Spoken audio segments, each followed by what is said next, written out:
last night I did a video about, the viral, sensation that was going on with the homeless man. Forgive me because my phone keeps falling down. Maybe that's trying to tell me something. It's a sign or something like that. And I did a video last night about the homeless man that was taken out of the McDonald's and stuff like that in Myrtle Beach, South Carolina. It's a sad situation. It shouldn't have went down that way, but I guess the establishment felt like it was, okay to, get this man out of there. Maybe they didn't want too many homeless people coming over there, to try to make the situation, look worse. Maybe it's a perception, but as humanity, we shouldn't treat each other that way. If somebody buys somebody a meal, they should be at least allowed to eat the meal if they're not begging, and doing that. But I'm not really here to talk about that part. I'm here to talk about the other side. While it is good to give charity, while it is good to receive charity, especially for, the right causes, the right reasons, there's the other side, the darker side of giving charity, the abuses that come with it. Iron Firehouse 420, thank you for coming through. I appreciate you for coming through. Yeah, there's the abuses that come with charity, or come with getting charity, with receiving charity. We like to talk about, doing the right thing and, helping people out, which is what happens. Thank you, Texas Little Star Master. But there's the ugly side of charity where people who do receive charity, is okay, Texas Little Star, appreciate it. There's the ugly side of charity with people who abuse it, so as far as for, drug use or, scams or, things like that. Okay, Texas Little Star, I know you're here. I appreciate you for being here. I ran it out 6 years. It was referred service families in the food bank there too.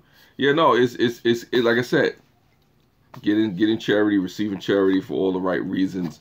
It's a beautiful thing. It's a beautiful thing when it happens. It's a beautiful thing to help people out. It's a beautiful thing to, like make sure people get the right services and things of that nature. But the reality is that there are a lot of abuses. There are a lot of scammers out there. There are a lot of people who use it for the benefits. There are a lot of people who use, situations, to their advantage and stuff like that, and, like I said, I wanted to talk about that because, it's an objective thing on my thing. I'm buffering. Let me see if I can stop the buffering. Hey, let me see if I can stop the buffering. Maybe that'll help. Maybe that'll help me stop the buffering. Am I still buffering? I'm doing something. Okay. Hopefully I stop buffering. For those that are listening, that see me, that hear me, or whatever the case. Yeah, but for the most part, like I said, it's a situation where, I guess we don't talk too much about, in Myrtle Beach, South Carolina. When the reason stuff like that happens is because obviously there are people who have abuses. There are people who actually game the system. There are people who take advantage. So when you look at the manager, even though it was an overreaction, even though it was something where, it say, hey, maybe you should have kicked the man out the McDonald's. What happens is you start thinking about all those other people that have abused the situation. Buffering real bad still. Okay, so I don't know what to say, Texas Little Star. If I'm buffering real bad still, then like I said, thank you for being here. But on my end, I'm still going. Islands of Fun, appreciate you for coming through. Sorry for the buffering. It's raining out here in New York City, so it's gonna be like that. But like I said, I'm not gonna be on too long. I'm just, giving my thoughts or talking about different things, trying to be objective towards the situation last night and whatnot. Yeah, like I said again, I'm sorry for the buffering. I'm sorry for the buffering. I mean, I'm sorry it's buffering. It's so hard, so crazy like this. Maybe in the replay it'll be a lot better than what it is. But right now it's raining out here, so forgive me for the buffering. Forgive me for the buffering, Crimson Fantasy. But I still try to speak my piece and whatnot. Like I said, I'll just do this for the replay. If I have to do this again, I'll do it over again. How is the wind there? The wind is picking up a little bit. It just went down. It's probably maybe 10 miles per hour or something like that. But yeah, back to the situation I was talking about with the charity. Sometimes when other people are denied certain services or denied certain dignities, sometimes that's what's in people, within us as people, to do that and to deny people and not have the love in our heart for certain folks. Sometimes people are denied that charity because other folks, you know, abuse it. Many fathers just make themselves look good. Yeah, exactly. Sometimes I in Firehouse, sometimes people are using the charity just to make themselves look good. You know, and that's the side of it, as you know, when you're giving. You know, there are people who are taking that don't really need. There are people who are giving that don't really care, that are not really concerned.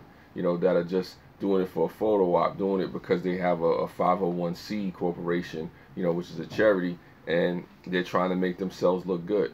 You know, people run through charity for the rest of us that actually need it. You're right. Yeah, no, it happens, but it's kind of a unfair, you know, unfair situation. You know, so because it's like you ask yourself, how do you not look at the next person as if they're a scammer? You know, so it's really like not judging the book by its cover. You know, it's really, you know, understanding that, hey, look, you know, just because one person abused, the other person won't abuse. You know, but at the same time, you know, when you're looking at somebody and dealing with somebody, you have to go on a case by case basis. You know, I made clients work with me, and yeah, no, it is what it is. What's up, Cargo 619? Thank you for coming through. I appreciate you, definitely. I appreciate you all for coming through. Crimson Fantasy, Iron Firehouse, Michiganda. What's going on? You know, this is just me trying to bring some objectivity to what I had to the previous live stream that I did, talking about the homeless man being kicked out of the McDonald's. You know, while that was wrong, I'm just making an attempt to put some perspective to why those things happen. Those things happen because there are people on the other side who abuse the situation. There are people out there who will beg. There are people out there who will wait for somebody to do stuff like that. There are people out there who will, you know, take advantage of that. You know, yeah, Cargo 619. And what I'm attempting to do is just bring perspective to it, just talk about both sides of it, because I could talk about one side and just go into, oh, that was wrong, what happened to that man, and oh, it was a bad situation, which it was. You know, I mean, that homeless man, you know, from what it looked like and what it appeared, he was just trying to get a meal, just trying to do what he has to do and keep it moving. But some people don't see it that way. What's going on, Joe Thrilly? You know, it's a situation where, you know, like I said, you know, you do have people on both ends who abuse the situation sometimes. Sometimes people have charity in their heart and they want to give for the right reasons. Sometimes they want to give because they want a viral moment, and that's something that they're trying to get out of it, you know, to try to get a rise out of it. And sorry about that, it fell down again. But I'm not saying that this is that situation. I'm saying that in a situation where you have charity, you always have to, you know, be mindful of where a person is coming from, because not everybody is who appear to be. What's up, Pink Goddess Red? I appreciate you for coming through. There's always a you know, pleasure to see new supporters come through. Yeah, a lot of people saw that video. So, but it's just Michigan. It's just me trying to bring an objectivity to it, because I talked about one side of it, but I also wanted to talk about the other side, about the abuses that come. What I believe and what I think is that that situation happened because of the abuses that people have. Now, there could have been some more sensitivity and kindness shown, you know, towards them.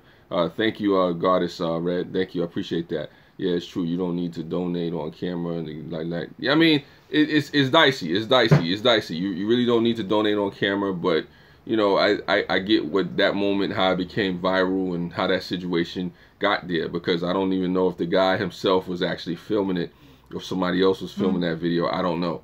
But it is a situation where, you know, sometimes you deal with things in a certain way where, you know, you say, okay, look, I'm not going to put this on camera and I'm going to go my way, or maybe we just go to another restaurant or whatever it is. I mean, I don't know. Sometimes things get made out of a scene and blown out of proportion for these particular reasons. And I'm not saying that this particular situation was blown out of proportion for that, because I know somebody who was close to the situation. I'm going to risk people thinking I'm a huge jerk and say, why don't I think it should be? No. You're not a jerk. You're not a jerk for saying that, 619. You're not a jerk for saying that at all. You along with a lot of other people feel that way, and I feel like you know, he shouldn't have been kicked out. The man shouldn't have been kicked out, you know. I mean, but just to piggyback off of what Iron Firehouse was saying, you know, a lot of people are scamming out there. A lot of people, you know, may not understand that the reason stuff like that happens because, you know, people do scam, and it was understood that, you know, the man didn't, you know, come in there scamming, but some people have this preconceived notion, this judgment.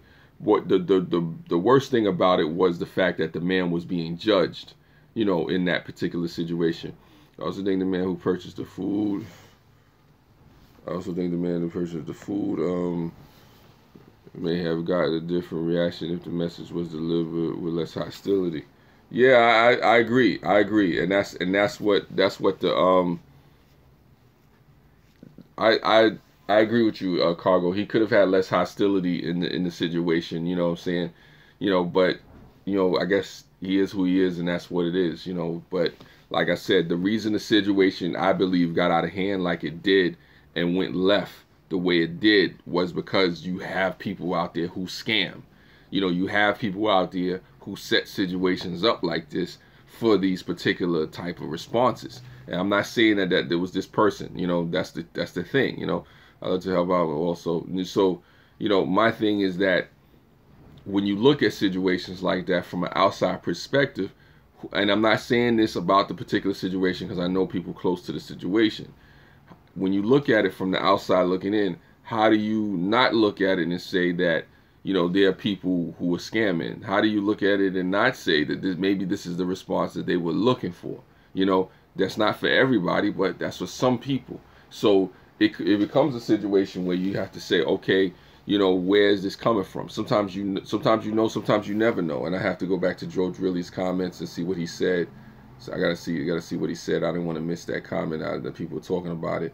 It was obviously something good.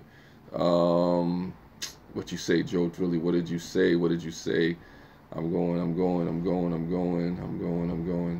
Your comment is somewhere up there.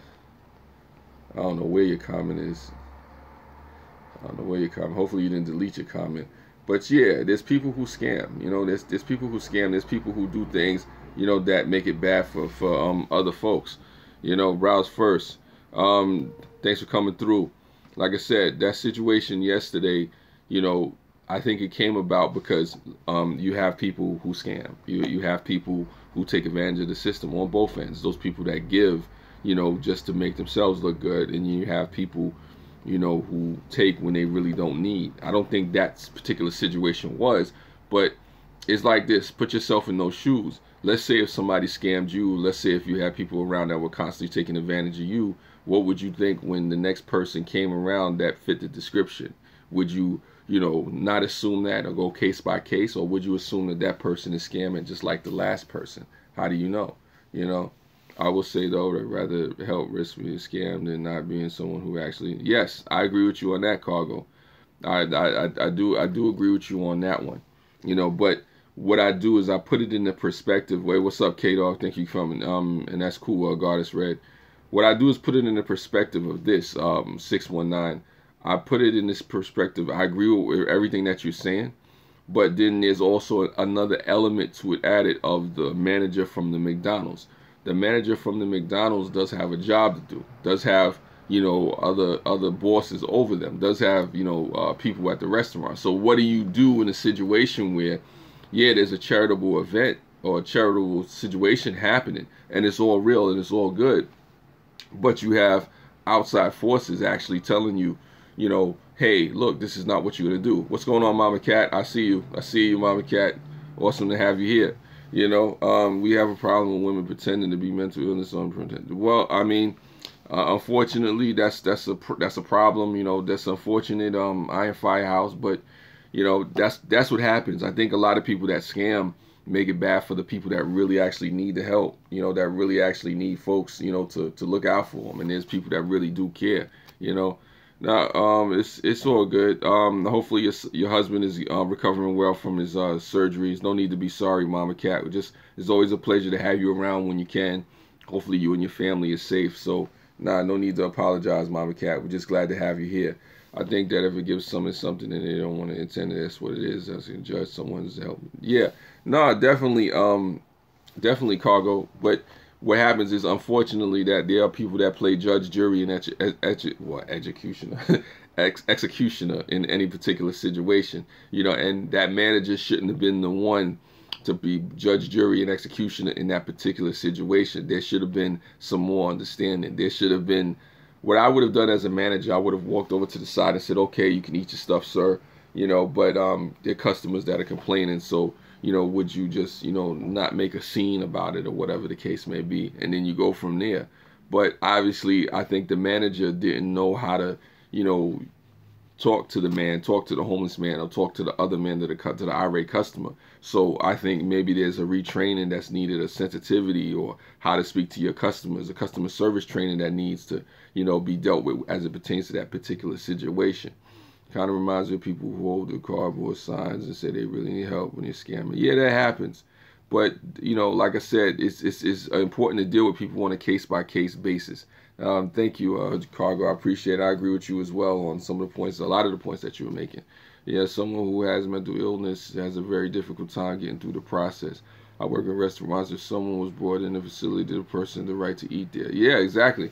No, I mean, listen, believe me, as a black man in America and the history of black people in this country, we definitely know what it's like to be told to leave places because we're not welcome. So, you know, that I can definitely relate to, you know, with the history of racial injustice and people being told they had to eat in the back and stuff like that. So this is a very sensitive topic and issue to me as well, you know. But what I say is that should have been handled with more tact on the end of the person who was actually giving the charity and the person who was actually the manager of the store telling, you know, the person that they had to leave, both people that they had to leave.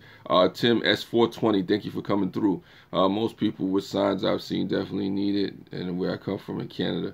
Yeah, no, seriously, but I guess I agree with Cargo on the situation.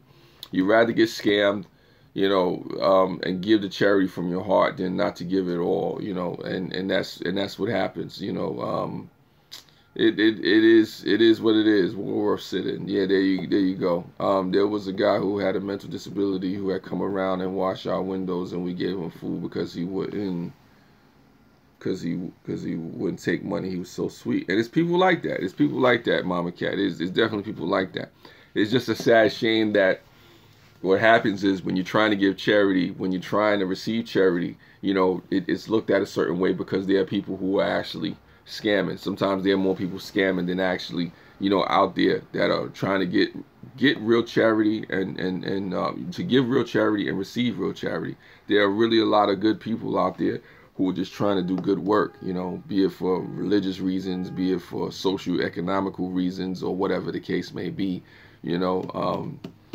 You know, it's sad. It's sad. You know, that's why, you know, exactly, I believe in karma, so give it and leave it at that. Exactly, Iron Firehouse. You have to give it and leave it at that. Thank you, Mimi D. Thank you for coming through. It is a situation where it's a case-by-case basis, and I hopefully, you know, just because somebody scams, it doesn't affect anybody else's or your ability to want to give charity from your heart. And it's always best when you give it from the heart. It's always best when you give it because this is what you want to do. I mean, if I'm completely honest, let's say that someone asks me for money. Let me finish that. Someone asks me for money and food. I'm okay. I give it to them and turn around and use it for drugs. It's not really my business because it's no longer my money. Yeah, it's sad. It's sad. But what I say to that, Cargo, because I've been in situations like that. If I know that somebody is going to ask me for money and I know that they're going to use it for drugs, then I don't give it to them. You know, if I know somebody's a known drug addict, I'll buy them food. I'll try to give them something, a thing or something like that.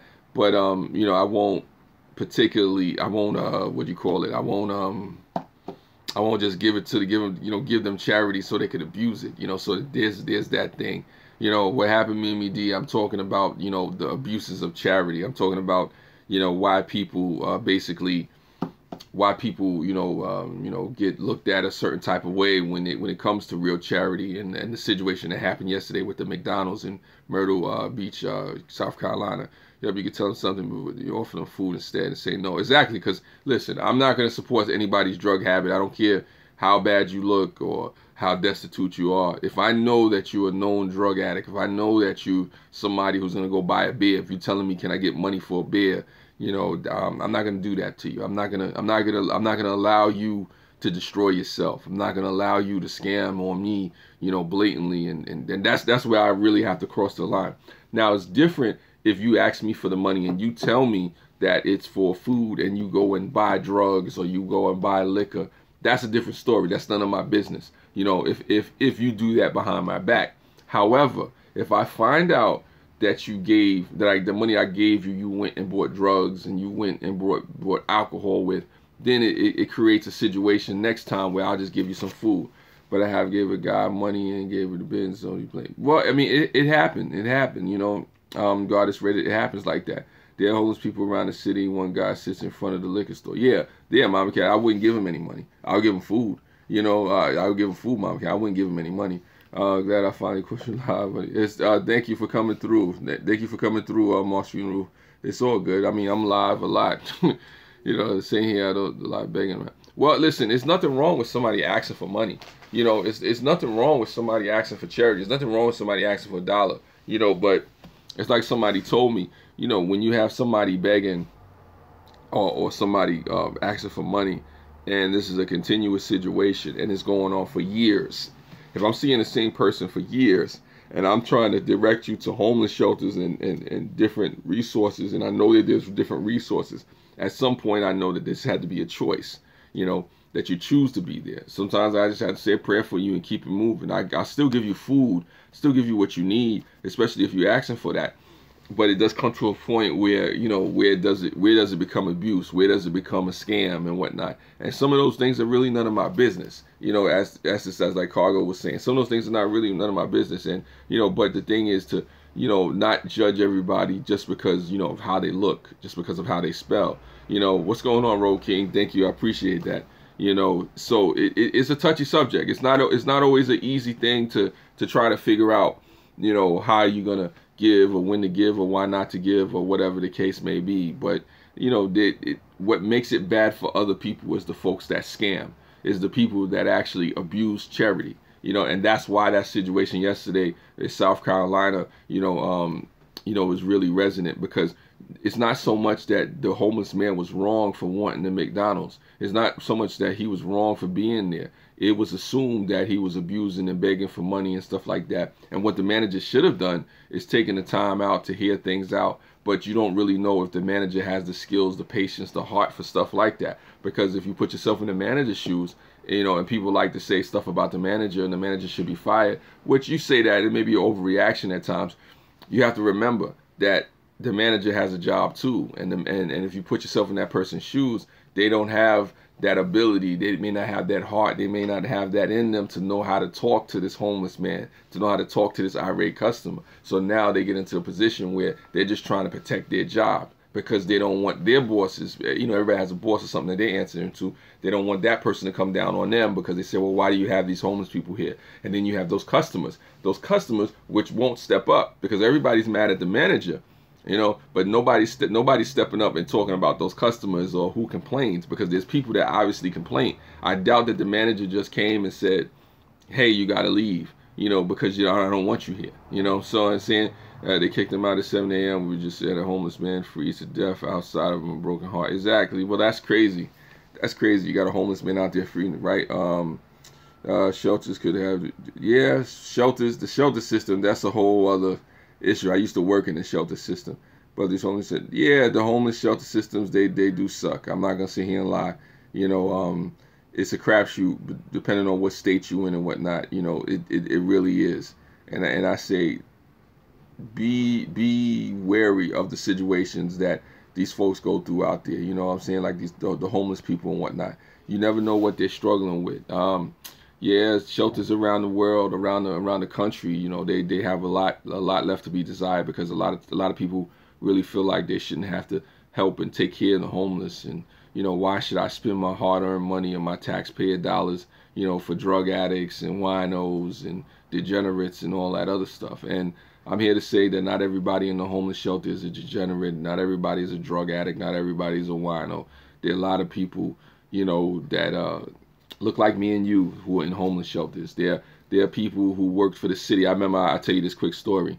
I was working as a assistant supervisor in a homeless shelter. This was back in 2003. So I'm coming out the office, and I'm not paying any mind anything. I'm just doing what I do, going over to the break room. So then I see these two MTA workers, these two people dressed in city worker outfits, coming down the stairs. And I look up to them and I say, well, what are you doing here? You know, what are two city workers or two MTA transit workers doing coming down the stairs in a homeless shelter? Come to find out that these two people were a married couple at the time, you know, basically were burnt out of their house, and they wound up living in a homeless shelter. So what do I do? Do I say that they're no good? You know, that, you know, they're bad because they're living there? These are two city workers living in a homeless shelter. So you never know who's going to wind up in there. You never know what your circumstances are. So I tell people, you know, be careful of how you look at and judge folks. You know what I mean? Let me see. Let me get these comments. I was stuck one night and needed somewhere to stay in my truck. Nowhere I needed to stop and sleep. It came from the rest. And yeah, that's crazy. We should be supporting everyone and falling out. It's so sad. I left a guy that was homeless come to my house later this spring, so he got sick outside. A couple of months he slept on my basement for about 3 weeks. Yeah, a lot of homeless people work at 9 to 5 jobs. Yeah, no, definitely. All these comments, it's definitely that. It's definitely that. I mean, you know, it's just rough out there. It's just rough out there. I mean, and you really never know what a person is struggling through. So I say to folks, while there are people that abuse folks, you know, in the name of charity, you know, be wary not to judge each person by, you know, what the last person did or the last person does. I mean, because, you know, there's a lot of scamming out there. If you've ever been scammed by somebody, don't let that affect your previous situation. I say judge people on an individual case-by-case basis and just look at the person, listen to what they say, listen to how they maneuver, you know, listen to, you know, how they present themselves and just the things that they do, you know, and you'll begin to get a better idea. Not everybody is sincere, not everybody is honest, not everybody has the right intentions, but there are some people who do. You know, and it's unfortunate what happened to the man out there in, you know, some Myrtle Beach, South Carolina, and what happens to, you know, many people across the country, you know, just all over the world, just because of, you know, the status that they're in, whether it's of their fault or not. Most people try to help, but others, hold on, let me see what Tim S420 says. Most people do not try to help others. First, they always on their guard, and if someone needs because of the bad people, to take advantage of the nice people. Yeah, now that happens too. Rent expenses, and you have to be on a list a mile long. My bad families. Yeah, now it gets like that too. They brought me in fresh boxes of vegetables harvest time, and I did accept those. It was awesome. Exactly. These are a lot of good things that you're saying in the comments. You know, how can I put all this in perspective? Because I have to summarize this and get out of here. You know, there are a lot of different things that people can do. There's a lot of situations that we've all been in. You know, and you know, it's important to remember the struggles that we've been in, you know, as well, you know, to, you know, relate that to the human condition, to the human experience, you know, and we lessen the value of what humanity is when we don't see people for the content of their character, you know, as opposed to just the color of their skin or the circumstances that they're in or the struggles that they may be going through, you know, be it, you know, socioeconomical, be it, you know, mental, you know, be it drugs and addiction, you know, whatever it is, you know, like I said. So it's a situation where you try to look at people, you know, as a human being first. You see the person first. You see their character. You see where they're coming from. Yeah, it's hard in the big city with all the crime. Exactly. That adds another wrinkle to it too. You know, but I say also, you know, be safe, be careful, because you don't want to put yourself in a bad situation where, you know, you're bringing somebody home that's going to use or abuse you. You know, but if you have been used or abused, you know, just try to be a little bit safer. Just try to, you know, coordinate with people who have done this type of things before. You know, just try to, you know, learn more about these situations, about how you give help, how you give outreach, how you give aid, how you receive aid, you know, the legal way to do it, the right way to do it, you know, from, you know, just from a moral standpoint, you know, just be educated on the situations, learning about different things that people face, you know, and it can help. There are times I have the feeling when I need to give, and there's times when you don't want to give. Believe me, I've been there too. There's times when you don't need to give. There's times when you should give. There's times when you want to give. You know, don't feel bad if there's times when you don't have it, but you want to give. Don't feel bad if there's times that you have to give and you don't want to give. What you do is you give from your heart. Sometimes you see somebody in a situation where they need it. You know, do the right thing. You know, look out for them. But don't also, you know, burden yourself. Don't put yourself out of the way just because you see somebody in a situation and you just feel sorry for them. Never just feel sorry for them. Do it because it's the right thing to do. And on that note, I went in half an hour. I was going to go only 15, 20 minutes, but thank you for watching, all you folks. Again, this is an awesome conversation. Yeah, thank you. I appreciate that, Tim S420. Yves Vlog, thank you for coming through. Peace out at Tim S420. And again, I say to everybody, good morning to you. Spread love. It's the Brooklyn way.